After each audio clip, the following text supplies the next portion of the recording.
Hi, this is Gulfsa Ahmad. Welcome to my YouTube channel Ahmad academy. पिछले class में हम लोग डाइजेशन एंड एब्जॉर्प्शन के बारे में जान रहे थे। तो आज पिछले क्लास में हम लोगों ने माउथ तक डील कर लिया था। अब हम लोग माउथ से आगे पढ़ेंगे, मतलब माउथ के बाद हमारा ये गट सिस्टम स्टार्ट होता है, जिसे हम लोग एलिमेंट्री कैनाल कहते हैं। एलिमेंट्री कैनाल इसोफेगस से स्टार्ट होता है और एनस पे जाकर एंड हो जाता है। तो हम लोग नंबर 1 बाय 1 पढ़ेंगे। सबसे पहले हम लोग इसोफेगस के बारे में जानेंगे, और इसोफेगस के बारे में जानने से पहले हम लोग एलिमेंट्री कैनाल के लेयर्स के बारे में जानेंगे कि ह्यूमन एलिमेंट्री कैनाल के लेयर कितने लेयर से मिलके बना होता है, किस किस प्रकार के टिश्यू से मिलके बना होता है। तो चलिए देखते हैं। ये है हमारा एक एलिमेंट्री कैनाल के लेयर्स का डायग्राम। जब हम लोग एलिमेंट्री कैनाल लाइक दैट, जैसे मैंने पहले ही बताया था, एलिमेंट्री कैनाल एक ट्यूब की तरह होता है। तो ये एक सिलिंड्रिकल शेप का मार्कर है, ठीक है। इसे हम लोग मान लेते हैं एक एलिमेंट्री कैनाल है, ठीक है। जब हम इसे इस तरह काटते हैं और ये वाला सरफेस का जब इमेज बनाते हैं तो वो कुछ इस तरह दिखता है। अगर हम इसका इमेज यहाँ पे बनाएंगे तो वो इस तरह दिखता है, ठीक है। तो मैंने बस उसका ट्रांसवर्स सेक्शन करके इमेज बनाया है, और ये एलिमेंट्री कैनाल के लेयर्स का एक फिगर है, ठीक है। तो अब हम लोग इसके एक एक लेयर के बारे में जानेंगे। इनर टू आउटर मैं लेवलिंग करती हूँ, ओके। तो एलिमेंट्री कैनाल के आउटर मोस्ट लेयर का नाम है सेरोसा,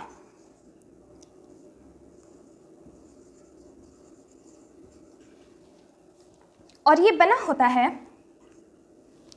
होता है थिन मेसोथेलियल टिश्यू का।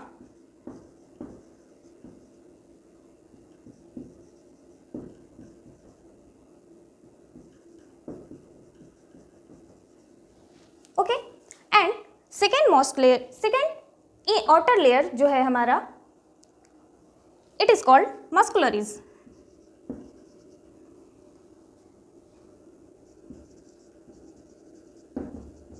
And this is made up of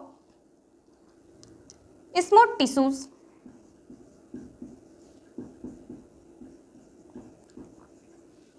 okay, and इसका जो भी हमारा एलिमेंट्री कैनाल का लेयर का जो थर्ड है, मतलब outer to inner third number, and this is called सब म्यूकोजा।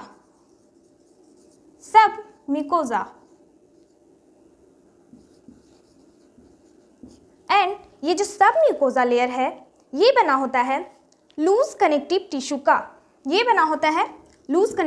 का।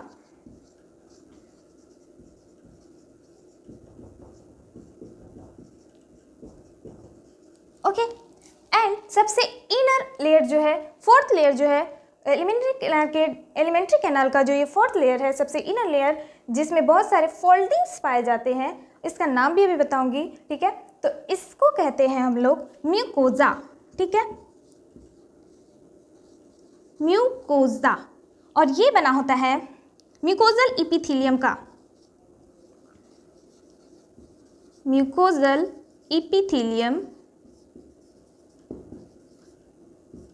इपिथीलियल टिश्यू का ये बना होता है म्यूकोजा लेयर, ठीक है।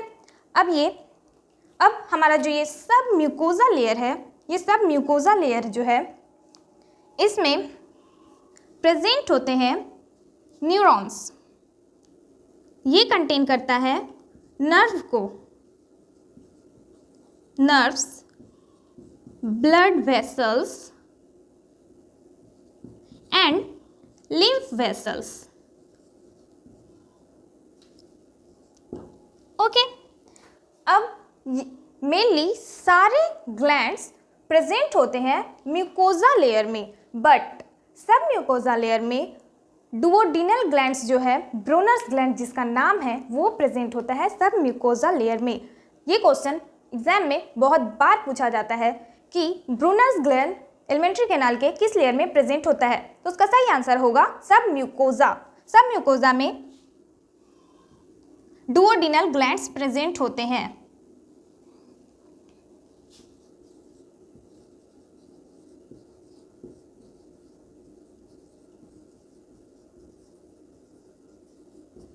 सब म्यूकोजा में डुओडिनल ग्लैंड्स प्रेजेंट होते हैं। ओके, डन, ठीक है। अब सबसे फोर्थ लेयर के सबसे इनर साइड में एक ल्यूमेन होता है, होलो स्पेस होता है, ठीक है, इसे क्या कहते हैं, ल्यूमेन।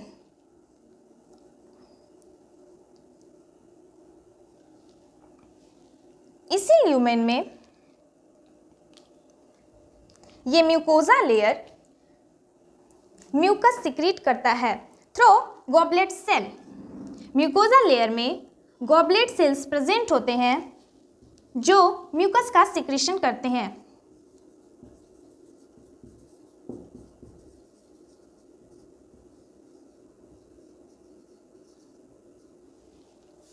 Okay done. तो ये हो गया हमारा एलिमेंट्री कैनाल का लेयर्स के बारे में। अब आप लोग इसको स्क्रीनशॉट ले सकते हैं, मैं साइड हट जाती हूँ।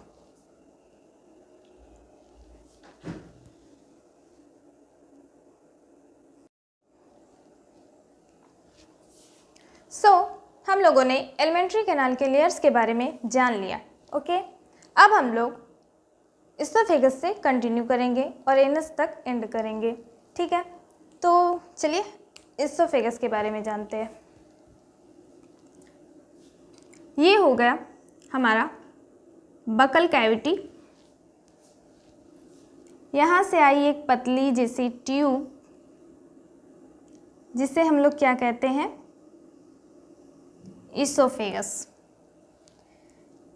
ये लीड्स करती है स्टमक को, फिर यहाँ से intestine, small intestine, then large intestine etcetera. Okay, तो मेन हम लोगों को अभी पढ़ना है इसोफेगस के बारे में। ये यहाँ से यहाँ तक हो गया इसोफेगस।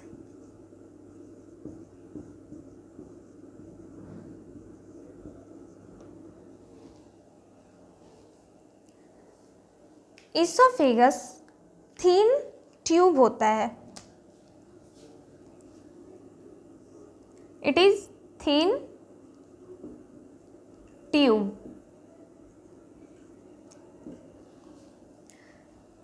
ट्वेंटी 25 सेंटीमीटर इसका लेंथ होता है।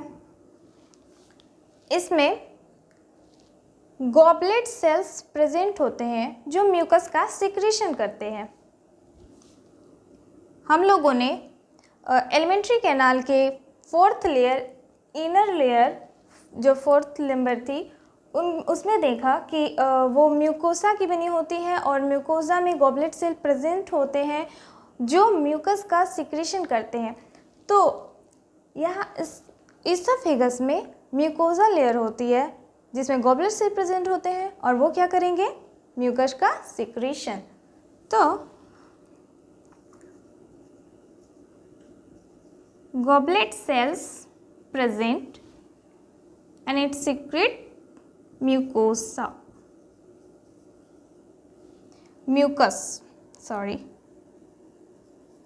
ये क्या करता है, म्यूकस का सिक्रेशन करता है। और इसोफेगस में कोई भी एंजाइम सिक्रेट नहीं करता है, इसलिए इसमें नो एंजाइमेटिक रिएक्शन होता है। मतलब इसमें एंजाइमेटिक रिएक्शन प्रेजेंट नहीं होता है।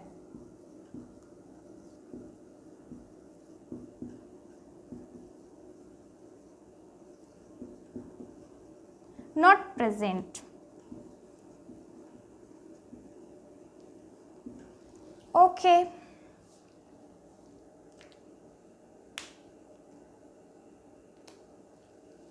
इसोफेगस में रिदमिक फॉर्म में कंटिन्यूअस कॉन्ट्रैक्शन एंड रिलैक्सेशन होता है। मतलब अगर मैं इसे बताऊं, ये कॉन्ट्रैक्शन रिलैक्सेशन कुछ इस तरह से इसोफेगस में कंटिन्यूअस होते रहता है। इसी से हमारा खाना पिसाता है, महीन होता है। तो इस मूवमेंट को, ये जो एक्टिविटी है इसोफेगस का, इसे हम लोग कहते हैं पेरिस्टाल्टिस मूवमेंट। इसमें क्या होता है, पेरिस्टाल्सिस मूवमेंट प्रेजेंट होता है।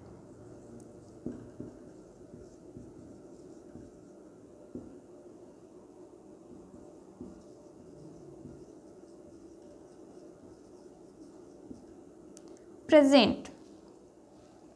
ओके, तो ईसोफेगस के बारे में हमने ये जान लिया कि ईसोफेगस एक थिन ट्यूब लाइक स्ट्रक्चर होता है जो लीड करता है हमारे स्टमक को, और ईसोफेगस 25 सेंटीमीटर लॉन्ग होता है। इसमें गॉबलेट सेल्स प्रेजेंट होते हैं जो म्यूकस का सिक्रीशन करते हैं।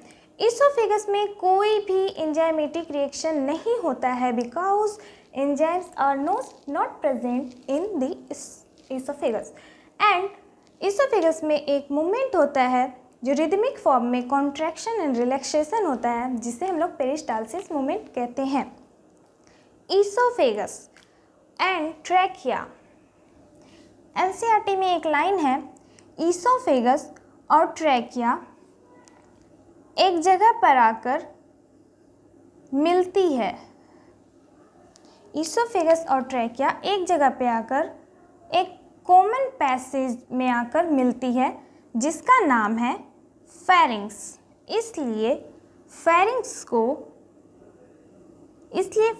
को कहते हैं common passage of air and food. तो सपोज ये है हमारा ट्रैकिया, ये लैरिंग्स है एक्चुअली, ये आगे जाकर ट्रैकिया फॉर्म करता है। तो ये लैरिंग्स एंड ये ईसोफेगस एक पॉइंट पे आकर मिल रहे हैं, और वो पॉइंट है ये।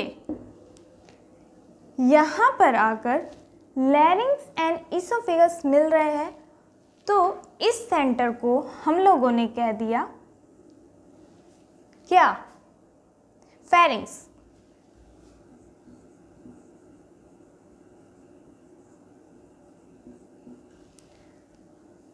इसी फेरिंग्स के यहाँ पर एक कार्टिलेजिनस फ्लैप प्रेजेंट होता है। ये देखिए, यहाँ है एक कार्टिलेजिनस फ्लैप, दिख रहा है? यहाँ है एक कार्टिलेजिनस फ्लैप, और इस फ्लैप का काम क्या है? इसका नाम पहले देख लेते हैं। इसका नाम है एपिग्लोटिस। आप लोगों ने सुना होगा एपिग्लोटिस। देखो एक्चुअली है क्या ना कि हमारे सिस्टम में जितने भी ट्यूब लाइक स्ट्रक्चर है उनको क्लोज करने के लिए एक डोर बनाया गया है, एक ढक्कन जैसा कुछ बनाया गया है, ठीक है, ताकि उसके जो कंटेंट है वो अदर ऑर्गन में ना जाए। उसी तरह यहाँ पर भी एक फ्लैप बनाया गया है। इस फ्लैप का नाम है एपिग्लोटिस, और इसका काम है फूड को बाहर नहीं भेजना एंड